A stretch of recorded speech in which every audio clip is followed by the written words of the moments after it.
we dive into the same story that we announced as we came on air today. Just about 2 hours ago, 2.5 hours ago, the decision from LeBron James, likely the final decision of his career, a career full of free agency decisions, a career really defined by free agency decisions, and LeBron James' free agency decisions in particular have completely and totally reshaped the National Basketball Association as we know it. Today, he makes his final one of his career, and that decision is the Philadelphia 76ers. LeBron James, by many people's opinion, the greatest of all time. By nearly everyone's opinion, one of the two greatest basketball players of all time is headed to Philly. Now, let's talk about how unlikely this is. We bring on sports anchor Shane Fordham, and we'll go full disclosure here, Shane. You are from Philadelphia, Pennsylvania. I have been a LeBron James supporter for some time, but we approach this story with a journalistic sense, right? We want to break down what this is as you try to hold back a smile here, which I can appreciate. Now, going into today, Cleveland, Miami, Philadelphia, Golden State. It felt like those were the four teams that were genuinely in the running. And really, for those of us who were really paying attention to this, it felt like either Miami or Cleveland. It really seemed like it was down to those two. Philadelphia is a cold weather city. It's an East Coast city. He's getting $4 million a year. He's got no friends on the team. I mean, he's friends with people around the league, but there's no Anthony Davis, right? There's no Dwayne Wade like there was in Miami. There's no Eric Spoelstra like there is in Miami. He's very close with Giannis. There's no Giannis. And yet he goes to Philly. Why? Well, actually, if you look at those four teams, the Sixers are really the only team that check all of LeBron's boxes in terms of what he wanted in his next destination. We've talked about this before. On the court. Well, yeah, on the court. On the court. Like everything, according to Rich Paul, his agent, right. The stipulations that Bron wanted, the circumstances that Bron wanted in his next team were, I believe, three big ones. One, he wanted to go somewhere where he wasn't a number one option. Two, he wanted to go somewhere where he could play meaningful basketball. Three, he wanted to go somewhere where he could compete for a ring. 2 and 3 are kind of linked, but they also are their own separate entities. But those three boxes, out of the 3-4 teams that you just named, the Sixers are the only team that check all of those boxes. In Philly, at the most, LeBron James is going to be a third option behind Tyrese Maxey and then a healthy Joel Embiid or a Jaylen Brown, of course. In Cleveland, he would have been a 1 to 2 option potentially. In Miami, he could have been a 1 to 2 option potentially. You talk about how, friendships and whatnot. LeBron James is actually really good friends with Tyrese Maxey. They train together in the offseason at times. He's a really good relationship with Tyrese Maxey. He does have a history with Joel Embiid as well, given that they've played Olympic basketball together for Team USA together in the past. So he does have close relationships on this team. This team, it checked off all of the wants that LeBron James wanted, which is kind of why in our last conversations about this, I was confused because you're right. It did seem like it was going to be Cleveland or Miami in terms of where LeBron James was going to end up for the 2026 to 2027 season, either going back home to Cleveland or going back to Miami, which was, of course, chapter 2 for his career. But if we're looking at what LeBron said he wanted, what he wanted to get out of what could be his last season, the only team that really fit that criteria was Philly. But I guess it comes down to, weighing competing for a championship as opposed to finishing out your career back home, where you started, or in another city that you were once a champion as well. You kind of see where the dilemma was. Like you said, Philly, not the best weather, but it is a very strong cultural city, very strong sports enriched area. Mm-hmm. So I can kind of see where the dilemma was. But according to what he wanted on the court, the Sixers were the only team that fit that criteria. I just think it's clear that and we will say that he obviously, Tyrese Maxey and LeBron James have a great deal of mutual respect, right? But Tyrese Maxey's 25 years old. LeBron's 41 years old. So I think there's a reverence there. But Tyrese Maxey, I mean, think about it. When Tyrese Maxey was born, he was born in 2000. He was 3 years old when LeBron made his NBA debut. He only knows a world with LeBron James as an NBA superstar. And so that relationship, you know, who knows, right? We're not in those gyms, but that may be sort of almost a role model type of relationship, you would think, which does come in handy in a situation like this, right? You walk into that locker room and there's an automatic sort of respect and understanding. It seems to me, just reading over everything, like this is where LeBron thought he could win a title. More than Miami. Cleveland would have been a tough fit. They would have had to do a lot of roster work, and they do not appear ready to win a title. Well, both teams would have had to do a lot of roster work. Cleveland would have had to definitely do some adjustments, but Miami, they still have a lot of roster work to do. Like, you look at the Sixers were the complete team where Bron was just the last piece, the last missing piece. You look at Miami and Cleveland, they still, at least, especially Miami, they still had work that needed to be done on the roster. I think with Cleveland, it's hard because having LeBron and James Harden on the same team, how will that work, right? In terms of two ball-dominant guys who have slowed down a bit when it comes to defense, when it comes to getting out on the break. And then, like you said, in Miami, they're just very thin right now. Very thin. Just very little depth. Aside from Giannis and Bam, there's not a lot of just flat-out talent on Miami right now. They have Andrew Wiggins, who can be a key playoff postseason two-way piece, but there's very little spacing on the floor. There's not a lot of assets coming out off the bench, especially with Norman Powell going to Chicago this offseason as a free agent. So Miami just was not a in win now mode, something that LeBron was looking for his next team. Cleveland, you have talent in Cleveland, in Donovan Mitchell, in Jared Allen, in Evan Mobley. That's a clunky fit, though. Exactly. Right? It's not the best fit. Not a lot of space there. Right. And you look at James Harden. James Harden is known for not being himself in the playoffs. And that's not something that, obviously, LeBron would sign up for if he wants to really seriously contend for a championship. I don't know if Harden could be there if LeBron would be there. They just do so many of the same things in terms of that orchestrating things in a methodical way and sort of like the way they play basketball at this stage of their career. Yeah. I mean, obviously, James Harden is shooting more threes than LeBron and more step backs and things like that, but just being both very crafty, veteran, pick and roll distributors. And you bring up an interesting point because when you look at every other team but the Sixers in this sort of final pool for LeBron, all of these teams would have had to change in some way for LeBron to feel comfortable going there. You look at the Warriors. In order for him to consider the Warriors, his request was that they trade for Anthony Davis, his boy. They won a championship together in LA. For Miami, it was hopefully they trade for Kyrie Irving. Obviously having a threat at point guard is something that they lack right now, just having Davion Mitchell kind of filling in that spot right now. But for Miami, it was hopefully they trade for Kyrie Irving. I believe that might have been a stipulation for Cleveland, too, in bringing and both of them reuniting in Cleveland, which would have been another huge story. In a parallel universe, that would have been another breaking news story, Kyrie and LeBron reuniting in Cleveland.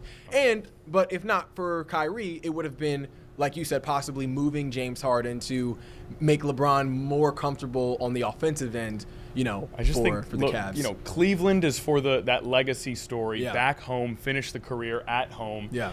Then Miami is almost sort of that comfort. The organization, how they work, and you're in one of those cities where somebody like LeBron James can really thrive, right? Where he's used to living there. They've got the warm weather. And then Golden State was sort of the, do we want to be the Expendables? Right? Entertainment, right? Entertainment. Yeah. And it just, like you said, it just feels like, I am shocked, but it just feels like he thinks he can win in Philly, and he's really going for the title. Let's talk about that title, okay? I've got DraftKings odds up right now for NBA champion of 2026-27.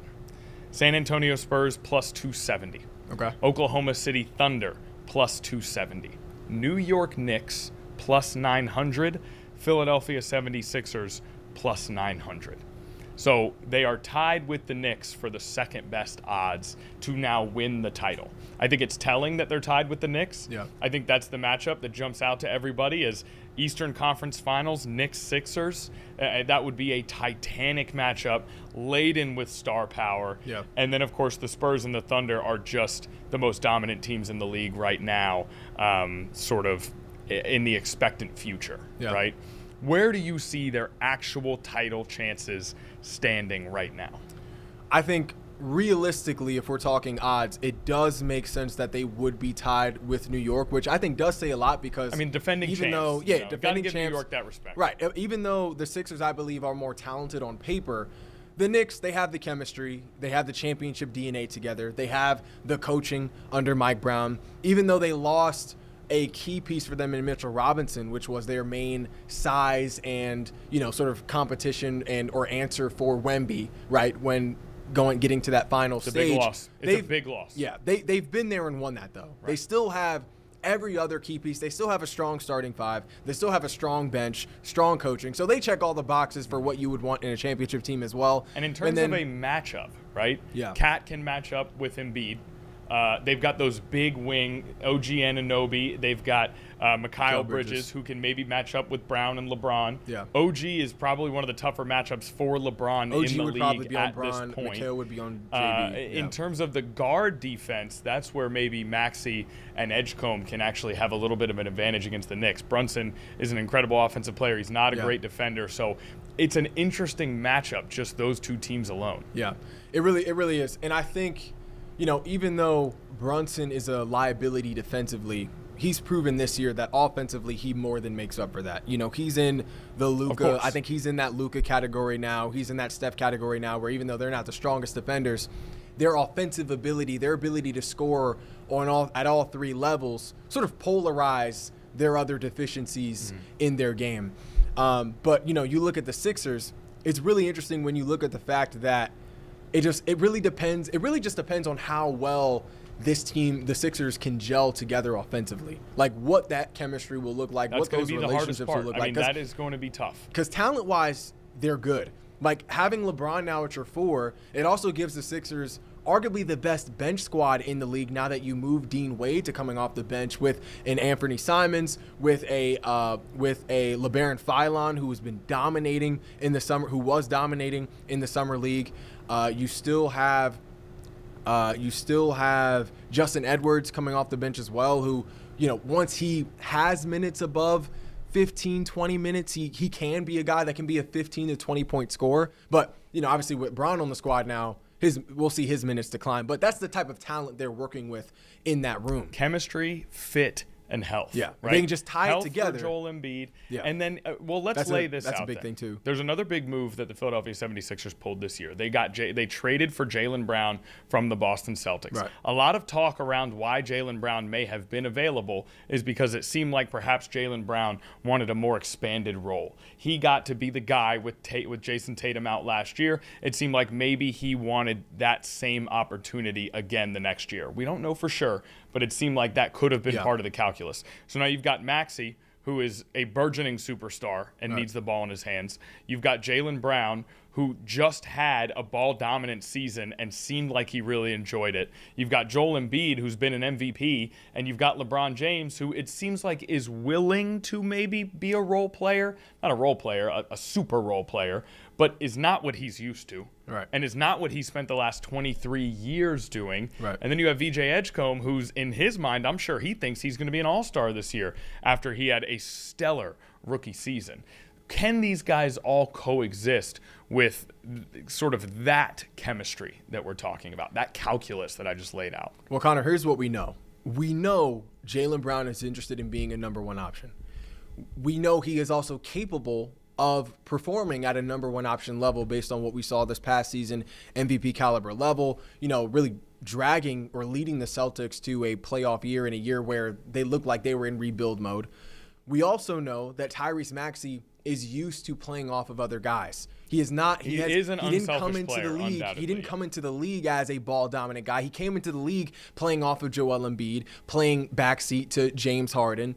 So we know Tyrese Maxey knows how to defer to other guys. He did it a little too much at points this season when, those who are fans of the Sixers believe he should have been more selfish at points. We know VJ Edgecombe can obviously play off of different guys coming into the league as more of a 2 to 3rd option this past year, even though he definitely, I would say, surpassed expectations for what he would be in the NBA. And we know that LeBron has at least expressed an interest, even though we maybe haven't seen it on a consistent basis. He has expressed an interest to want to be a behind-the-scenes type of guy, at least closer to that, as opposed to being out front. In March of last year, when Reeves and Luka were both healthy, LeBron did it. He was a role player for that Lakers team, and he was one of the very best in the league at doing that job. And that Lakers team was dominant for that month before more injuries hit them. And like you said, all these guys can do it, but they now are going to have to sacrifice on a real level. I mean, a real championship level if they're actually going to go and win the title. This isn't. I don't think this is the best move, because obviously LeBron James is a short-term win-now move. I don't think this is the best move for the Sixers' future, just because it does delay VJ from taking a step forward, which he would have done this year without LeBron. It does delay Tyrese Maxey a bit, just in terms of taking another step forward alongside Jaylen Brown. He's arrived. He hasn't scratched his ceiling yet. Right. And when you're on a team with LeBron, another guy who can be a ball dominant guy, even though we don't expect to see that this year, at least hearing. But it didn't hold Luka back. And it didn't hold Luka back. It didn't hold Austin Reeves back. Those guys were able to become the best versions of themselves, by the second half of last season. But those guys also didn't have Jaylen Brown in their mix. They just got so many guys. Yeah, so it's a little different, because now it does put Tyrese Maxey in an interesting position where his entire role could be different than will be different than what we saw last year. At the best, he should be a number 2 option on this team consistently. Me, I want Tyrese Maxey. I want him averaging the most field goal attempts on this team. I want Maxey to be the offensive engine. I think that needs to be his role. Maxey gets the most shots on the team. I would then like to see JB after that, and then probably Embiid's hard, because how many games will he play? How healthy will he be? I think the person who's going to have to sacrifice the most is VJ. Because with no Brown, Embiid was out last year, no LeBron. VJ was like the number 2 option on this team most nights, and now he's going to be the 5th option at best. I think he's really the one who has to sacrifice. You think he'll be the 5th option? I do, because I think Maxey should be the first option. I think Jaylen Brown is going to demand to be the second option. Embiid and LeBron sort of maybe both in there as 3-4, right? And then you got VJ. That's where me and you differ a little bit, because I honestly believe Maxey should take the step back. Jaylen Brown should be the bona fide one. But I think Maxey's better than Jaylen Brown. I don't think so. No. We've seen them excel in these 2 roles before. We've seen Maxey play great ball as if Tyrese Maxey is your second best player, you are in great shape as a championship team. We know Jaylen Brown is a 1 caliber player on a championship level team. We saw him perform as a 1 option in the finals, winning finals MVP. Well, Tatum was the 1 option, and then Brown was like the best 2 option you've ever had. But he also led the league in 2-point attempts last year. So he is used to shooting the basketball. And after last season, now he's gotten a taste of what it's like to be that volume guy. I don't think that Jaylen Brown taking the most shots is the best thing for this team. He's not as efficient as Maxey is. I don't think he's as efficient as Embiid can be when he's healthy. I would rather him be someone who maybe saves a bit of energy for defense, a bit of energy for rebounding. LeBron's not going to take the primary wing assignments anymore. So Jaylen Brown's going to have to take those primary wing assignments, right? With maybe VJ hopefully taking the primary guard assignments. And so I get where you're coming from, and in terms of mentality, I think JB wants that and probably does deserve it, but I just think the facts of the situation are his talents would be best served. Oh, man, it's tough. Jaylen Brown. I'm trying to work through it mentally here. There's no way I would have Jaylen Brown take a step back as opposed to Tyrese Maxey, because Jaylen Brown has proven in the playoffs. He's been there and won that. And even though he technically wasn't the first option on that championship team, he played like he was the first option on that championship team, which is why he got awarded Finals MVP. He outplayed Jason Tatum in that final stage. Now, you could say, he had maybe certain opportunities because of the attention that Jason Tatum attracts, but you could say vice versa. You could say vice versa. Jason Tatum had opportunities on the court because of the attention that Jaylen Brown was attracting. So I just feel like it's you and I have been I know we have had some dialogue. We have had conversations about this, but I can't see. Tyrese to Maxey. Me, it just makes more sense to have the proven champion, a guy who also elevated himself in the playoffs last year, where Maxey at times disappeared and wasn't his full self. Hold on now. There were times last year where Maxey was not his aggressive self, especially when it came to Tyrese Maxey. His playoff averages last year, he averaged that. You can look at the stats, but I'm saying if you take it game by game, there were moments where Maxey would defer. He did not play well against the Knicks. Yeah, he would defer to Embiid. I was thinking the Knicks. I just didn't want to misspeak, but there were times where he deferred to Embiid or hurt Embiid when he shouldn't have. There were times where he deferred to VJ when he shouldn't have. And here's why when he deferred to PG, Paul George when he shouldn't have. I forgot about Paul George for a second. And Paul George was hooping. Here's why this is so crazy. We're debating Maxey versus Brown, who should be the number one option, and then LeBron James is on this team, and Joel Embiid is on this team. It is an embarrassment of talent. Yeah. The reason basketball is a beautiful sport, the reason that really most sports are so beautiful and really truly draw us in, is that it's about more than the individual talents at play. It is about how they come together as one. Right. And that now becomes the key for this Philadelphia team. Can they bring these 5 guys ultimately together into one unit that sacrifices for each other? And if they can, they might just have the talent to win an NBA championship. This is really on Nick Nurse. Nick Nurse has to do and his LeBron, big one with I mean, when you command as much respect as LeBron does walking into that locker room, you have to set the tone, you have to set the template, and you have to be willing to not only sacrifice but determine who else takes charge and sacrifices. True. And Bron, it will be interesting to kind of see Bron put himself into that third to possibly fourth option role consistently. We did see some of that last year, but he obviously had to kind of snap back into his normal mindset, his usual mindset of being the floor general, being the center of the offense. So we did see him do that a little at times last year, but seeing him do it this year on a more consistent basis, it's going to be interesting to see if he is comfortable with that, or if he just ends up snapping back, because muscle memory will kick in, that mentality, that mindset will kick in. So it'll be interesting to see that. But Nick Nurse does, obviously, as head coach,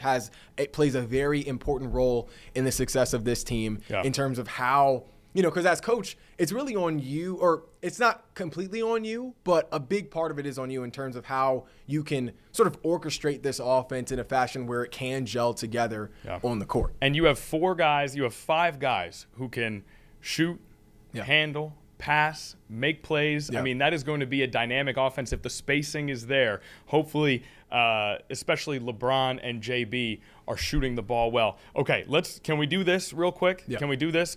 So it's been really nice spending some time here today with journalist Shane Fordham, with Hampton Roads 13 News Now journalist Shane Fordham. It's been awesome to have you here, and we appreciate it, and we'll see you next time. I would like to welcome to the show Philadelphia native Shane Fordham. I would like, go ahead and, I would like to welcome, Philly Shane. Hampton Roads Shane did a great job, and now Philly Shane joins us on the show here. What does this mean for the city, Philly Shane? The king is coming to Philly. What does this mean for Philly? The Sixers are winning the finals this year. Okay. Sixers are winning the finals this year. Okay. If we're looking at the East, though, for real, let's honestly have a ball-to-ball conversation. Okay. If we're looking at the way the East looks right now, it's hard for me to believe that the Sixers are not the strongest team in the East. I know you have the Knicks, who just won a championship, but even the Knicks have gotten slightly worse where the Sixers have gotten better. Every other team has gotten slightly worse in some form or fashion, where the Sixers have obviously gotten better. You look at the Knicks, they lost Mitchell Robinson, their size. You look at the Celtics, they obviously lost Jaylen Brown, which was one of their biggest closers, their playoff raiser, their MVP candidate from last year. You look at Detroit, they almost lost Jalen Duren, but Jalen Duren is clearly disgruntled, vocally expressing his interest to leave Detroit. He's not interested in being on the team. They also lost Tobias Harris. You look at the Cavaliers, they have really from the jump have never really been built since they traded for James Harden, have not been built for a prolonged postseason run, right? And on top of the fact that Detroit is very young, you look at Orlando, Paolo Banchero still is not the most consistent three-level scorer. He's not the most consistent versatile scorer that he should be. I appreciate the depth of knowledge that Philly Shane is bringing to the table. We're not worried about Orlando. We're not worried about Detroit, okay? Miami Heat, New York Knicks. Miami Heat. That is what we're talking about here. I was getting there. Before you get to the Heat, I want to say something about the New York Knicks.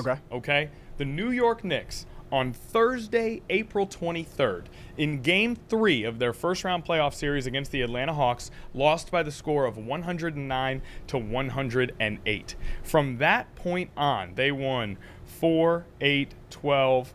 They went 15-1 in the NBA playoffs from that point on.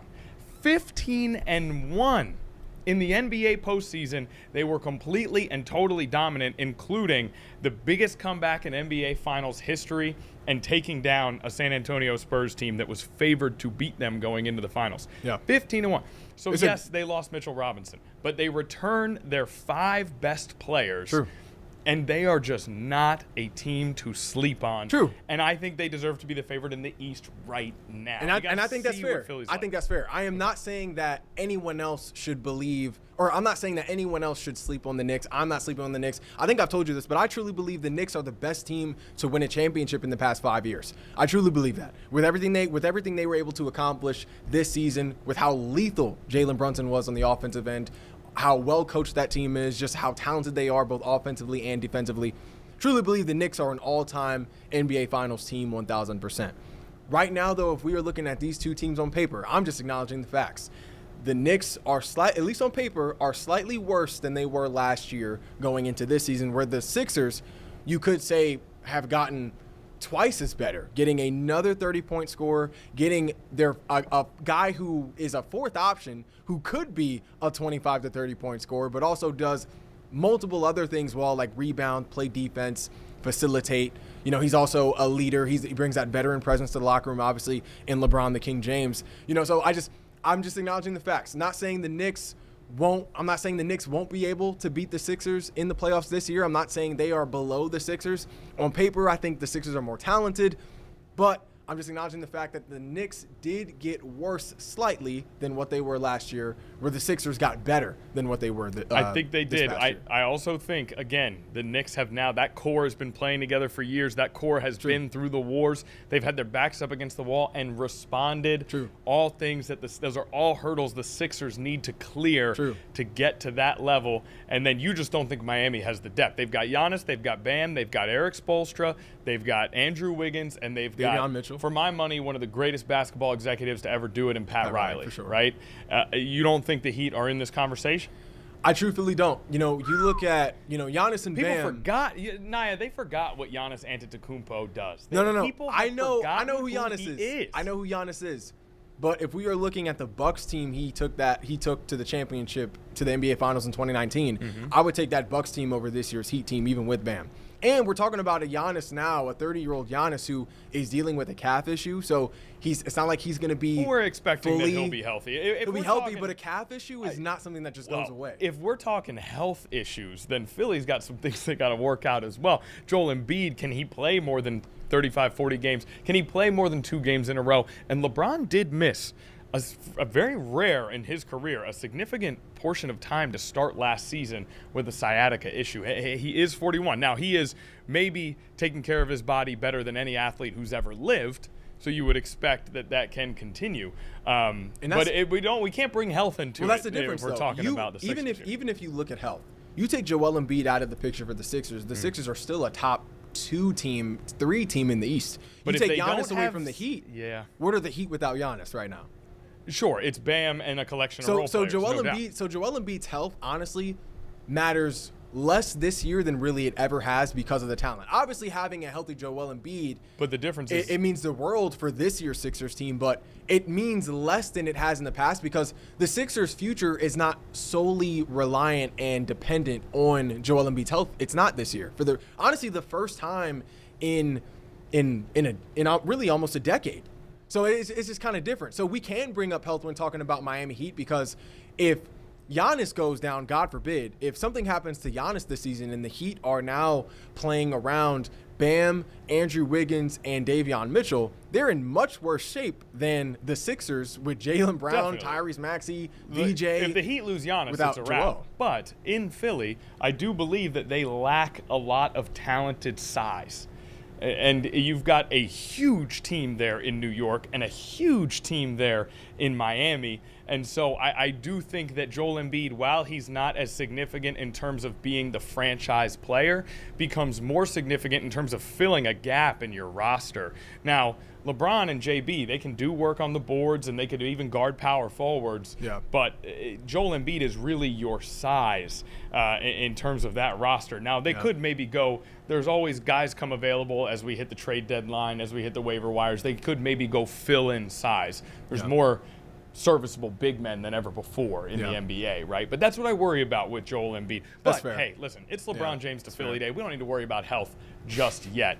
So if you had to pick right now, and look, we know this is ridiculous. We know that we're months and months away, but we do this for fun. You would pick Philly right now. I would pick Philly Not just right now. Philly Shane, but Hampton Road Shane would pick Philly right now. Looking at this roster from top to bottom, looking at the roster from top to bottom, you have guys who have been there and won that before with emerging talent. Okay. You look at the coaching, the Sixers have a coach that has been there and won that before as well. So does the Miami. Ownership that has taken over. So does Boston. A lot of good coaches in the East. Boston does, so does Indiana. You could say. So does Indiana. Halliburton's going to be back, your favorite player. But what version of Hallie are we seeing this year? We won't judge. What version of Hallie are we seeing this year? What is Jason Tatum going to look like this year without Jaylen Brown playing? It could be Jaylen Brown. It could be Jason Tatum looks worse, or he looks better now that he is the full focus of the offense. But it's more questions than I think just certain things for these other teams. Yeah. And we saw that the New York Knicks won after Jalen Brunson took a huge pay cut. Victor Wembanyama just signed his extension for the Spurs this year and took less than his max. And now we see LeBron James signing for $4 million a season. Granted, he's in a new stage of his career. He is certainly worth more than $4 million a season. Absolutely. An interesting trend to keep an eye on. The NBA instituted that hard cap. It seems to be affecting the players' ability to earn their maximum amount. And so that's an interesting thing to keep an eye on. Does that become a trend here in the NBA? Okay, last word, Shane Fordham, before we move on with our stream here. Last word. Man, I just think this is huge for basketball. Just the entire landscape of the NBA right now is really interesting. I feel like we maybe say that every other year where it really gets toasty in the NBA. But this year, seeing LeBron James, the greatest player at the very least of this generation, going to a sports area like Philly. And a walking corporation. Yes. Going absolutely. into one of the most significant cities in the country. Yeah. I mean, yeah. And then looking at our own local team, I was talking about this during the noon show today, looking at our own local team in the Wizards. They look really interesting this year just with the moves they've made, retaining Trae Young, retaining Anthony Davis, making it clear they are not willing to please LeBron James and part with a piece that could be a very formidable asset for them in the postseason. But then they utilize that number 1 overall pick. I know we were in here debating on who they should take with that pick, but bringing in A.J. DeBonta, seeing how he played in the Summer League this year, he easily could have won MVP over Yaxel Lindenborg if he would have kept playing. Yeah. So it's just interesting with also the young talent that they have as well with Trey Johnson, Keyshawn George, and others, Bub Carrington coming off the bench. But those are just a couple of examples of how interesting of an NBA season we are in for this year. And I don't want to say I want to fast forward through football season because I'm super excited for that too. But I'm also super excited to have an exciting NBA season back-to-back with NFL this year. And a lot going on. The city of Philadelphia absolutely lives and dies by its sports teams. The city of Philadelphia is completely dedicated to the Eagles, the Sixers, the Phillies, the Flyers, and you've got a Phillies team that has been solid this year, that is looking at a playoff spot. You've got an Eagles team that still fancies themselves a Super Bowl contender, and now you've got a Sixers team that certainly appears as though it's ready to contend. So it's going to be a heck of a sports stretch here in Philadelphia. For the first time, I believe, since 2017, we could see Philadelphia become Sixers town as opposed to Eagles town with the LeBron James era. That's gonna take a lot. But I mean, but also, little fun fact, I'm also told that's a bird's town through and through. It that's is, gonna take some but time. when LeBron comes, and now you got the one player JB, you're seriously competing for an NBA final spot. That could change everything. But also, fun fact, I'm told that the governor of Pennsylvania, Josh Shapiro, also declared today, July 24th, as officially LeBron James Day. You stole my shine. I was going to say it. I beat you to it? I was like, I don't have anything sportsy to offer, but I can't offer this. Well, there you go. That just shows you how polarizing this LeBron James to Sixers move can be for the city, where it'd be interesting to see Philly could potentially become Sixers country as opposed to Eagles country, which says a lot because of what the Eagles have been able to accomplish in the past 5 years. There are very few guys who can enforce that change. LeBron James might just be one of them. All right, Shane Fordham, we appreciate you very much. Thank you for stopping by. We'll see you, 4 o'clock, 5 o'clock, 6 o'clock? All of them. All of them. All of them. Okay. LeBron James with more coverage of this to come. I will give my last word before we go to break. My last word is absolutely stunned. I thought Miami, probably. That one makes the most sense. LeBron is comfortable there. The climate is what he wants. There's talent there. He knows Giannis well. I thought Cleveland, very possible. Going home, finishing your career at home, wrapping up the greatest legacy in the history of that franchise one last time, that could happen. Golden State, maybe. That would be the fun surprise, right? But I wouldn't rule it out. I definitely think that he enjoys the amount of attention that move would bring. I did not think Philly was in this thing. I did not think that Philly had a chance in this race. And I think that when you see LeBron James go to Philadelphia, it means that, above all, he still cares about winning titles. Maybe even trying to get to 6, that magic number for LeBron James. We'll see how things shake out. There's a lot of basketball to be played, a lot of chemistry to be built between now and June.